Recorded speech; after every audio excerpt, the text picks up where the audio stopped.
हरे कृष्णा, राधे राधे भक्तों, आप सभी का मेरे चैनल पर फिर से स्वागत है। आज हम कार्तिक मास में प्रबोधनी एकादशी, उसके जागरण के महत्व और भीष्म पंचक व्रत की विधि महिमा का श्रवण करेंगे। उससे पहले कृपया अगर आप मेरे चैनल पर नए हैं तो मेरे चैनल को लाइक, शेयर और सब्सक्राइब जरूर करें। और आप मेरे चैनल पर अन्य सप्तवार व्रत कथाओं का श्रवण तथा अन्य व्रत कथाओं का श्रवण भी कर सकते हैं। तो आइए श्रवण करते हैं। महादेव जी कहते हैं, सुरश्रेष्ठ कार्तिकेय, अप्रबोधनी एकादशी का महात्म्य सुनो। यह पाप का नाशक, पुण्य की वृद्धि करने वाला तथा तत्व चिंतन परायण पुरुषों को मोक्ष देने वाला है। समुद्र से लेकर सरोवर तक जितने तीर्थ हैं वे भी तभी तक गरजते हैं जब तक कि कार्तिक में श्री हरि की प्रबोधनी तिथि नहीं आती। प्रबोधनी को एक ही उपवास से सहस्त्र अश्वमेध और 100 राजसूय यज्ञों का फल मिल जाता है। इस चराचर त्रिलोकी में जो वस्तु अत्यंत दुर्लभ मानी गई है उसे भी मांगने पर हरिबोधिनी एकादशी प्रदान करती है। यदि हरिबोधिनी एकादशी को उपवास किया जाए तो ये अनायास ही ऐश्वर्य, संतान, ज्ञान, राज्य और सुख संपत्ति प्रदान करती है। मनुष्य के लिए हुए मेरु पर्वत के समान बड़े बड़े पापों को भी हरिबोधिनी एकादशी एक ही उपवास से भस्म कर डालती है। जो प्रबोधनी एकादशी को स्वभाव से ही विधि पूर्वक उपवास करता है वह शास्त्रोक्त फल का भागी होता है।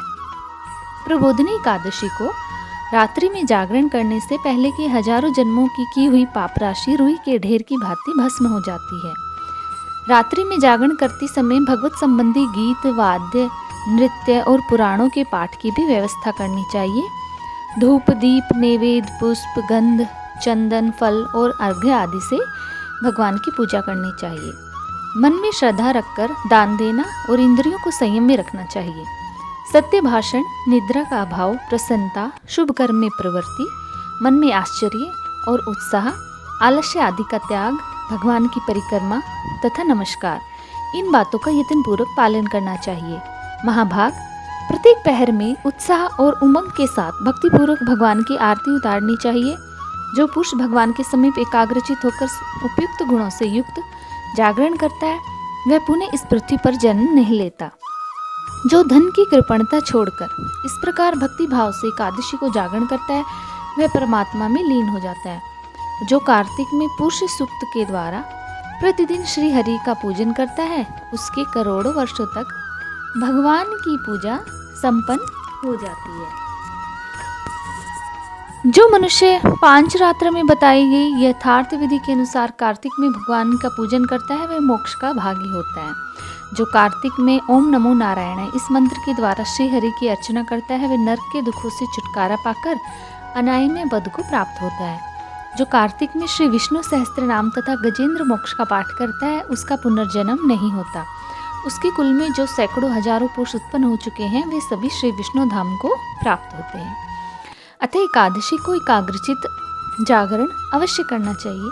जो कार्तिक में रात्रि के पिछले पहर में भगवान के सामने स्तोत्र गान करता है वह अपने पितरों के साथ श्वेत द्वीप में निवास करता है। और जो मनुष्य कार्तिक शुक्ल में एकादशी व्रत पूर्ण करके प्रातःकाल सुंदर कलश दान करता है वह श्री हरि के परम धाम को प्राप्त होता है। व्रतधारियों में श्रेष्ठ कार्तिकेय, अब मैं तुम्हें महान पुण्यदायक व्रत बताता हूँ। यह व्रत कार्तिक के अंतिम 5 दिनों में किया जाता है। इसे भीष्म जी ने भगवान वासुदेव से प्राप्त किया था, इसलिए यह व्रत भीष्म पंचक नाम से प्रसिद्ध है। भगवान केशव के सिवा दूसरा कौन ऐसा है जो इस व्रत के गुणों का यथावत वर्णन कर सके। वशिष्ठ, भृगु और गर्ग आदि मुनीश्वरों ने सत्ययुग के आदि में कार्तिक के शुक्ल पक्ष में इस पुरातन धर्म का अनुष्ठान किया था। हरे कृष्णा, राधे राधे भक्तों, इससे अगली वीडियो में आप भीष्म पंचक व्रत की महिमा का श्रवण करेंगे कि कार्तिक के शुक्ल पक्ष में एकादशी से लेकर 5 भीष्म पंचक व्रत 5 दिन कैसे किया जाता है और उसकी क्या महिमा है। जय श्री राधे।